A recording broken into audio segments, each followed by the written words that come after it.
Hello everybody. Yes, it's been a while. Went through a few days. We missed my self-imposed schedule. Missed a few different days of uploading. The thing is that I felt that the course of this video series that we had seen enough of the research and development of these various the aerodynamic research vehicles, the AX series, and it was time that we actually came to the conclusion of that research program. It is time that we actually got into the actual space program again. And then while I was thinking this, the Kerbal Space Program forums blew up. We lost several months worth of data. I lost my thread where I had listed all of the mods which I've ever installed, which I have to go and remake that again. I still haven't done that yet. This B9 Aerospace pack, that came out. Lots of very, very cool parts. I was playing with those. I figured out how to reliably survive re-entry using the Deadly Reentry mod and Ferrum's aerodynamic research and a space plane. You too can re-enter in a space plane without exploding. This is the goal for today's video. Is I'm going to take this vehicle, the Goose. It's just so funny looking. I couldn't call it, anything noble or majestic. No eagle or falcon or nothing. No, it's the Goose. We're going to take the Goose here. First, we're going to demonstrate that the vehicle is capable of launching. It's important. And then we're going to, I'm going to try to talk you through a method which I've worked out using all the numbers that I did, all the research, the nerd flying. It led to this procedure, a procedure which anybody who is familiar with the basics of orbital mechanics just from playing Kerbal Space Program, you should be able to do this, and you should be able to take a space plane without having to modify any of the temperatures, or the max temperatures or anything, and you should be able to re-enter and survive. Landing is another, I got problems with landing, man. Okay, yeah, and anyway, here's the Goose. Big fat cargo bay on there. I can fit 2.5 meter diameter parts inside of that cargo bay, so I'm looking forward to doing some stuff with that. Okay, let's see here. Precision control is on, SAS is on. Let's gimbal the main engines. Let's go for launch. I haven't actually tested. Oh, wait a second, I was forgetting one thing. I want to go to this dynamic warp, half speed. Things go smoother. I don't think it's cheating, because I don't. Yeah, this does make it a little bit easier to control through the launch. Throttle up. Engine's at 100, and light those SRBs. Fix the engine gimbal a little bit. Pitch back a little bit more. Oh, I was forgetting to change the flaps setting, wasn't I? Yeah, put those flaps up. There we go. Flaps are up. Good. Pitch forward a little bit. Yeah, right about there. Throttle down a little bit because that huge KW engine that I have on this thing likes to overheat, so we'll throttle down just to keep that from exploding. Yeah, eventually this thing got big enough that just the regular having two solid rocket boosters on either side of the fuel, the external fuel tank, it just wasn't working for me anymore. I don't know, maybe it's my fault as a designer. Maybe there's probably ways that it could be made to work. But so yeah, I do end up. Sorry guys, we have one disposable liquid fueled rocket engine on this bird.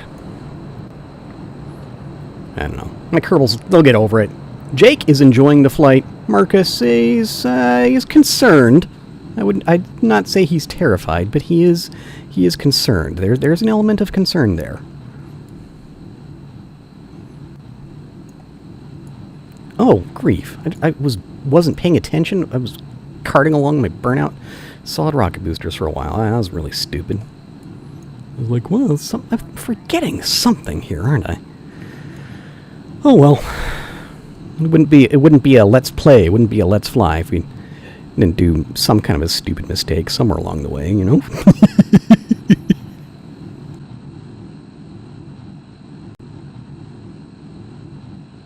Yeah, I like this dynamic warp mob. To put this thing at half speed, and the physics smooths out. I have a playable frame rate. This counter over here is still green. It's not doing the stutter step, and I've got time to think about things as I go. So, yeah, I think it's good. I think I'm going to try to aim for about an 80-kilometer orbit initially. And here's a really tight clearance once we get rid of this huge booster and the fuel tank. So I think I've got this my little ullage motor and a Sepratron here. I think we've got things set where we should be able to get rid of it without too much of an issue. Whoa! Okay, it's close, but it fits. Yep, that works. Yeah, Jake loved that. He's like, man, that was a smooth separation. Yes, Jake, you are correct. It was very nicely done. Even though it is kind of funny looking, I think the goose it's cool too. Is it possible to be both funny looking and cool? If it is, I think the goose is. Was that Marcus? Oh, I thought I saw a smile at a Marcus for a second. Maybe he was just being not as concerned as usual. So it's probably as close as he's going to get to a smile. Yeah, I still haven't loaded an actual payload inside this thing. I know I've got fuel left over. I'm probably, again, I'm going to be getting rid of this external fuel tank whenever the periapsis number, whenever that comes around to positive numbers. I'll have fuel left over. So I know this thing has delta V to spare. I'm just not certain exactly how much. So we'll have fuel left over there, and then I've got these two of the smaller 1.25 meter KW rocketry engines I'm using as OMS, and I expect that I'll have a great deal of fuel left for those as well once we actually get this thing into orbit.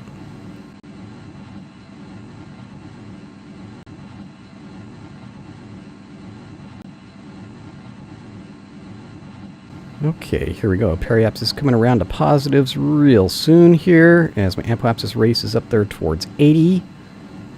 Let's shut it down right there. Yeah, overshot 80 by a little bit. Get rid of that tank. Bye, tank.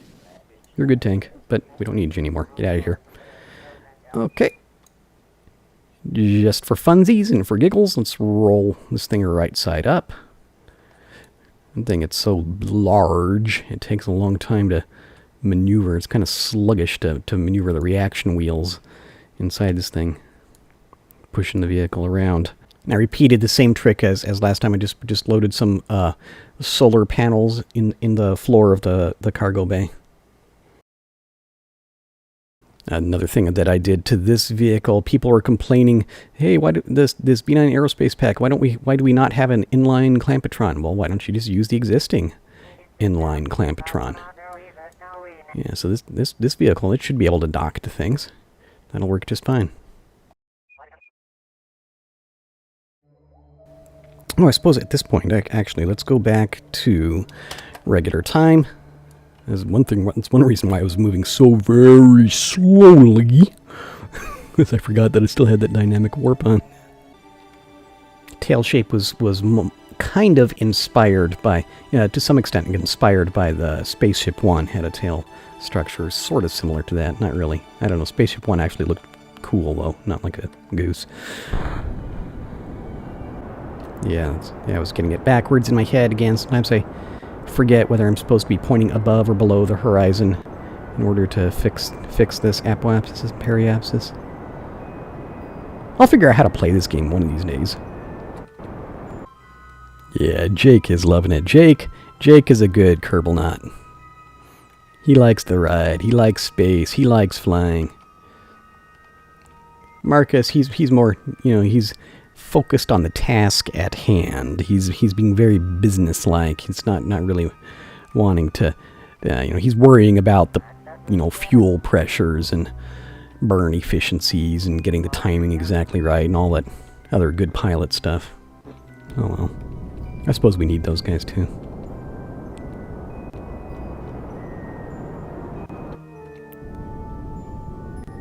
Okay. Yeah, alright. So yeah, I'm thinking we're going to do some fast forwarding business here, and I want to,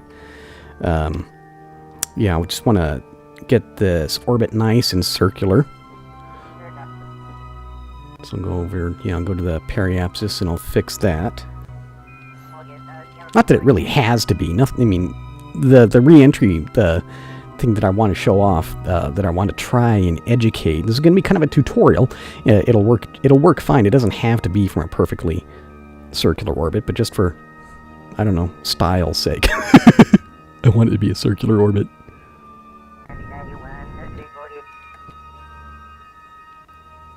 Okay, good. So yeah, here is a good starting point for let's now commences the tutorial how you can re-enter in a spaceplane using the Deadly Reentry mod and Ferrum's aerodynamic research. Both of these kind of Kerbal Space Program hard mode, but they don't really need to be all that hard. You will need a spaceplane capable of reaching orbit, of course. You know, I don't care how you get it up in orbit, but, you know, get it up there. Your spaceplane must also be stable at Mach, at the higher Mach numbers, and it must be fairly stable and flyable at lower air speeds, like, say, less than 100 meters per second, which, as far as these things are concerned, that's some of the lower air speeds. You need to have some pitch authority and be relatively stable at those lower, actually talking about equivalent airspeed. Your spaceplane must have all these things. Okay, so to start off with, you're going to start in an 80-kilometer circular orbit. Let me get this thing centered here, and you're starting in this from the 80-kilometer circular orbit. You lock this in place, burn retrograde, and you're going to watch the periapsis. I suppose you could do this with the map, but I like using the flight engineer panel here. You could also use MechJeb, I suppose, if you're a MechJeb kind of person. Burn retrograde, you're going to drop this periapsis down to 45 kilometers. Yeah, we're not going all the way to the surface. And actually, even this part, there's a fair amount of flexibility. You don't have to get it just exact. There's wiggle room in a lot of these numbers we're going to be dealing with this time around. Okay. All right, so there's our periapsis of 45 kilometers. Let's do some time compression until we hit atmosphere. So we do some fast forward business here. You know, hey, Marcus, no, that's a little bit of a smile there. Marcus he didn't like getting up into space, but he liked this re-entry. Okay, here we are, hitting atmosphere. Let's close the cargo bay doors. Let's point this thing. Now we want to point this in the direction of travel. So I'm engaging RCS. We're slowly spinning this thing around. You can see we're already hitting some drag just in the very, very high upper reaches of the atmosphere. But for the first part of this, you actually want to minimize the drag. We want to get the nose pointed pretty much in the direction of travel, and we're going to leave it there until this thing drops down to around the 45-kilometer mark. That's where we're going to do our first serious aerobraking maneuver, is at 45 kilometers of altitude. Okay, so there we are, going for our low drag direction. Nose pointing into the relative wind, and of course, yeah. So we're in the upper reaches, the very, very thin atmosphere. It's enough that it's causing a little bit of drag. You'll see that our apoapsis and periapsis, both of them, will be gradually dropping, but they'll be doing it like slowly and smoothly. And make certain that we want this. If you're using Ferrum's aerodynamic research, want this airspeed settings. Set that to EAS, equivalent airspeed. So here we are. Even though we're traveling at Mach 7.5 and increasing, the air is so thin that it exerts the same aerodynamic forces on the vehicle as if just this gentle breeze of 3.6 meters per second. Okay, I just want to get this thing pointed pretty much in the direction of travel. Come on.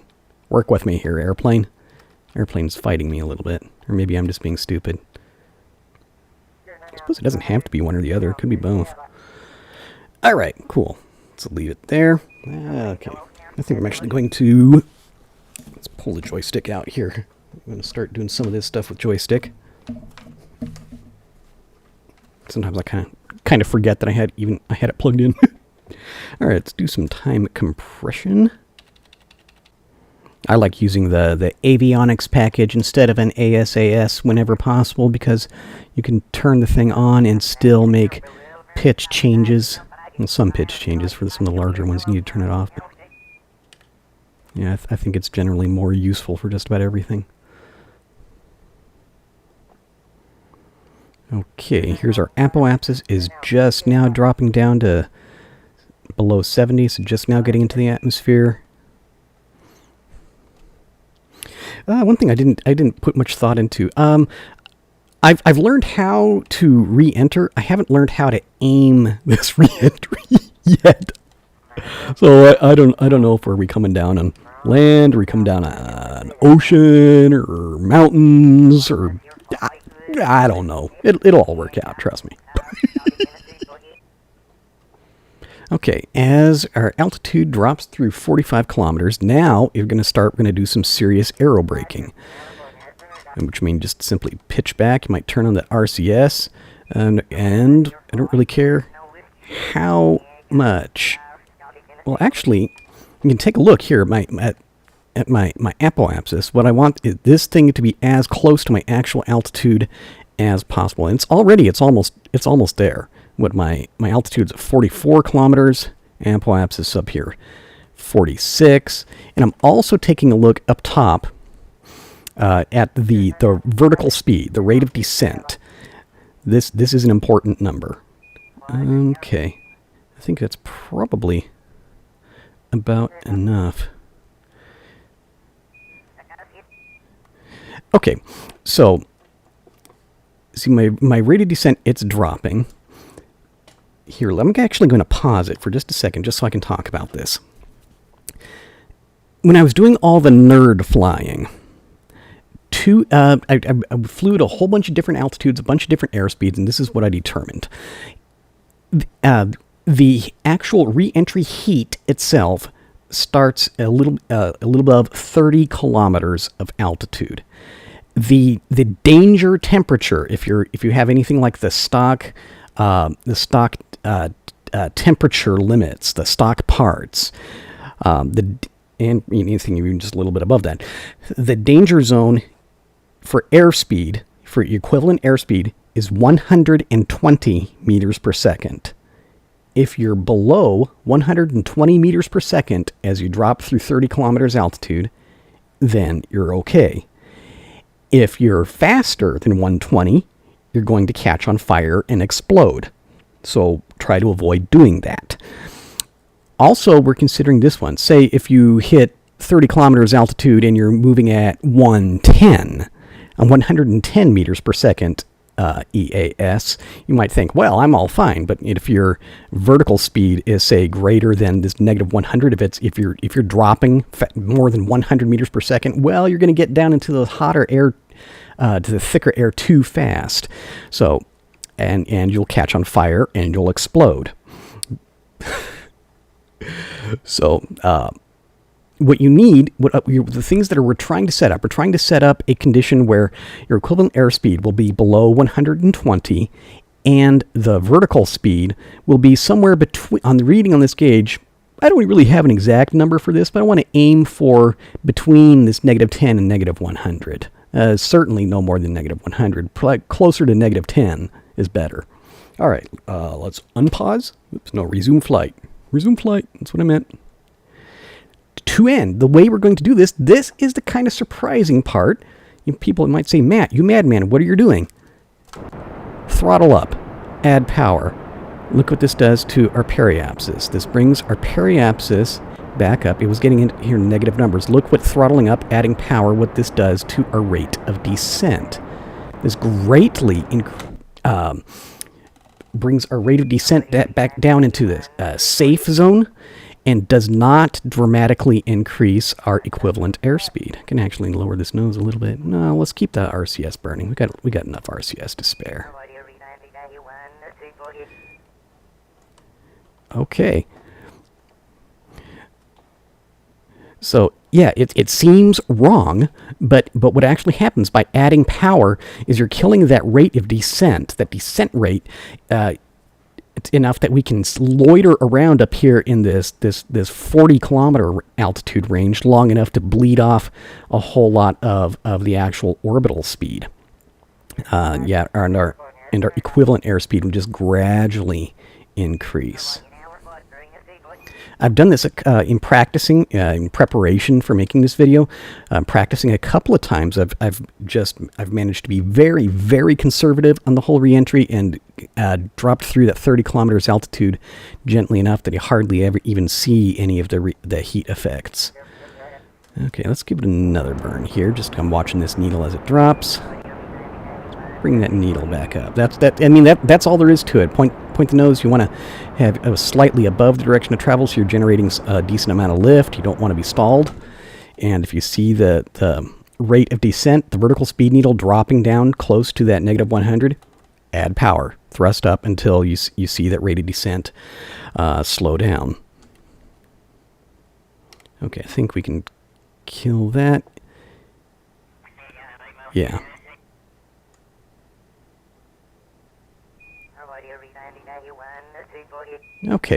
Okay, and now we're just gonna chill out a little bit.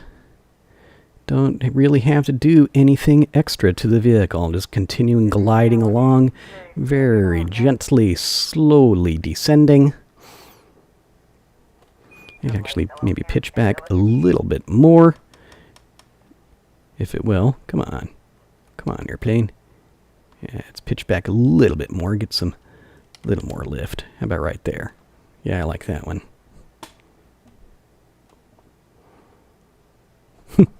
Yeah, and it's gonna kind of wander around a little bit. It'll wander and pitch and wander and yaw a little bit. Okay.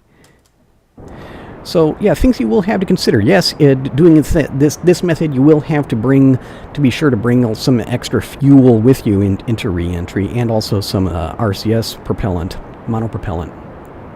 But I believe anybody who is just familiar with the basics of control in Kerbal Space Program should be able to figure this out. Your orbit is dropping too fast. Then you need to add power. You need to go for a higher arc.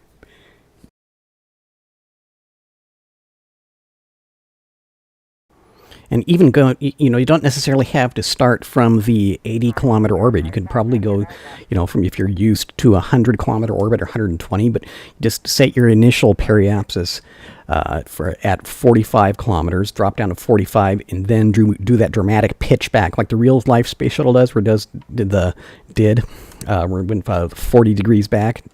Yeah, do that around 45 kilometers, and that'll drop. And just hold your dramatic aerobraking angle of attack until your apoapsis is just behind you. If that makes any sense. Say if your altitude's 40, you want your apoapsis at 42. There we go. Just out of curiosity, where are we coming down? Well, that's not looking so great, is it? We'll get in a little bit lower. Maybe we can do a right turn or something. Yeah, I should have put a little bit more thought into planning that out. Okay, dropping through 35 kilometers, starting to get closer to that danger zone, but still our airspeed is just over 60 meters per second, less than half of what that 120 was the scary point.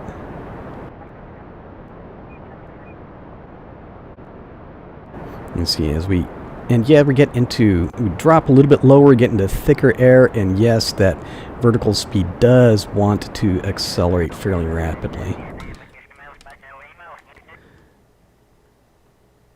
But as long as you did your preparation work, if you managed it before you hit that 30 mark, we should be able to make this work. Keep on trying to pitch back, and it just doesn't want, the nose just does not want to stay where I put it. But still, and you can judge. I mean, you look how fast my altitude is changing. Look how fast those numbers are winding down.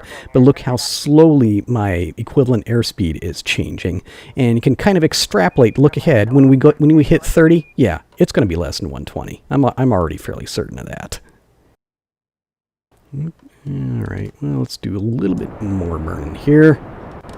Try and arrest that rate of descent just as we get down into the hot stuff.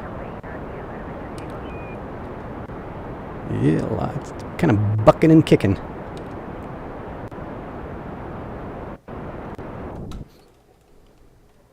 Okay, and here we go. We're moving through 30. I wonder if we maybe move slow enough. Will we actually see any flame effects? I'm not seeing them yet. Maybe too slow.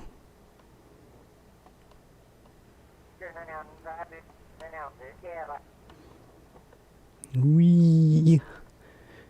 Starting to run low on RCS juice.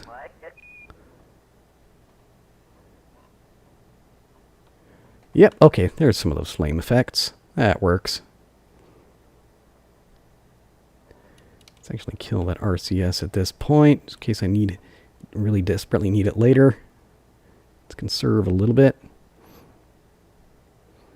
Okay, and now, yeah, so our equivalent airspeed, it is going to climb up above 120, but now that, the way the EAS number works, the lower you go, the higher your equivalent airspeed number can be before you start getting into trouble. So it's okay. I'm just a little bit of experience, you can see how slowly that equivalent airspeed number is changing and how rapidly the altitude is changing, and you know, you'll be okay. You don't necessarily have to like memorize the whole chart of exactly how fast you can go at exactly which altitudes. Ooh, this thing is trying to fight me a little bit though, isn't it? Here, let's try locking it here. Yeah, we'll give up and try and get some extra control this way. Turn the SAS on. Avionics package anyway.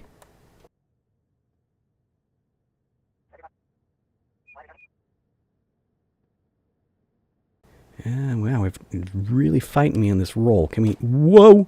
Whoa, okay. Come on. Come on, airplane. We can do it. Okay, decelerating through Mach 2. Yeah, and there's the flame effects. Now, I know that this particular design, as we go through the transonic region from like Mach 1.5 down to like about Mach 8, it has a very strong tendency to pitch nose down. But once we pass through that region and we get subsonic, then I know that I'll be able to regain a fair amount of pitch authority again and be able to pull that nose back. Of course, now I'm seeing a whole lot of ocean, which is problematic. Here, let's turn that off. Okay, now there's Mach 0.8. Yep, and as promised, now I can pitch back. And guess what? We are no longer re-entering. Now we're just flying in the atmosphere, just like a regular airplane. Let's turn that RCS off. There you have it, ladies and gentlemen. Deadly Reentry installed. Ferrum's aerodynamic research installed. In this vehicle. Yes, some of the parts in my vehicle do have my modified temperature limits, but many of them are not. Oh man, we're way out in the middle of the ocean. Can we turn? Is it any possible way of reaching that land over there? Oh, careful, careful. Not be stalling the thing out. I said do not stall the thing out. I'm hitting wrong buttons. Oh no, oh no, oh no, oh no, oh no, oh no, oh no, oh no, oh no. Careful, careful, careful. It's getting a little bit too adventurous with my vehicle. There we go. Okay, let's just regain control. I was thinking I was at like a lower altitude than I was. Here we go. I don't know, I've still got plenty of fuel.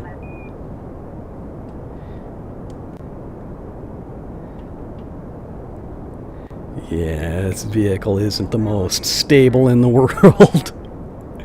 It's okay, I still like it. But yeah, that's it. So to reiterate the steps. First, set your periapsis 45 kilometers. When you drop down to 45 kilometers altitude, pitch back, do your dramatic aerobraking, slow down as much as you can then. so that your apoapsis is real close, right up there, right behind you at around 45 kilometers. Then between 30 and 40 kilometers, you want to pay attention to your airspeed and your descent rate. You want your airspeed to be less than 120 equivalent airspeed, and you want your descent rate somewhere between the -10 and -100. Yeah, it's a few numbers to memorize, but it's not so bad. And that, just the little bit of working that I've done, that method, it should work out for just about any space plane.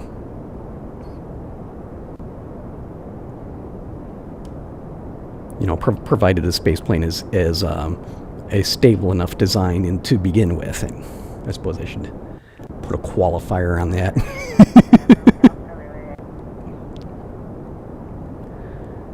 Okay, well, hours later, maybe, I wonder, are we going to make it to land? It seems kind of unlikely, doesn't it?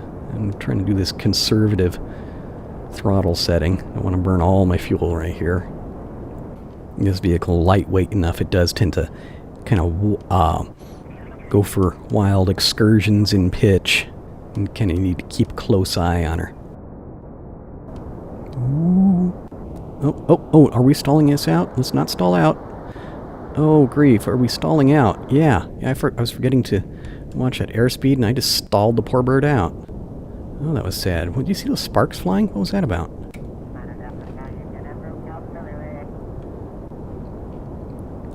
Wow, that was sloppy flying. Are we going unstable again? Oh, come on, I fixed this. This is problems that this aircraft was exhibiting before, and I fixed it. Where we were getting just uncontrollable in pitch. And we fixed it. We added more weight in the nose. We lengthened the nose. We got better pitch authority. I put these goofy tailed structures on there. Okay, come on. I swear this vehicle was stable. What's going on now? Okay, carefully pitch back. Let's kill that descent rate without stalling. Here we go. And now throttle up, maintain some airspeed. Good. Yeah, see me. Okay, I believe I may have to go back to the drawing board. I thought we'd fixed this problem in the design of this aircraft. Oh, grief, now it's too low to recover, I think. Too low to recover, come on. Come on, Jake. Come on, Marcus. We can do it. Maybe we're not too low to recover. Maybe I'm forgetting the flaps. Let's put some flaps down. How about that idea, huh?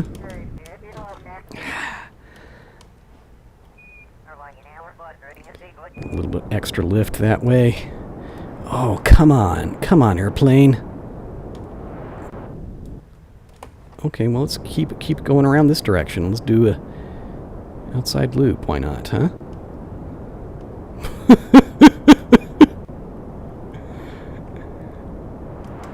Okay, no power around the outside of it. Can we recover? I should have just done a roll then. And stall the thing. Poor bird out again. Oh, I don't know why. I'm kind of enjoying it, but I'm not. As like, this airplane was stable. I worked on it. It was working before. Can we survive another one? No. Yes, no, yes. Ooh. Okay. We're still going. We're still. Oh, no, that's bad. Oh, well, okay. Well.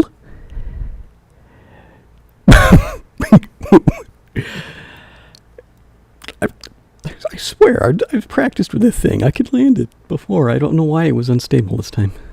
I need to look at that. Anyway. If I were you, I would pay attention to the first part of the tutorial and try it out for yourself, and you'd be able to re-enter, and ignore the second part about like how to navigate and land and fly and stuff. But the first part, the re-entry, that worked. That's the important bit. I'm going to go back to the drawing board on the goose, and I'm going to try to resolve some of these issues. But yeah, it just seems like a natural ending point for an episode, so I will speak to you later.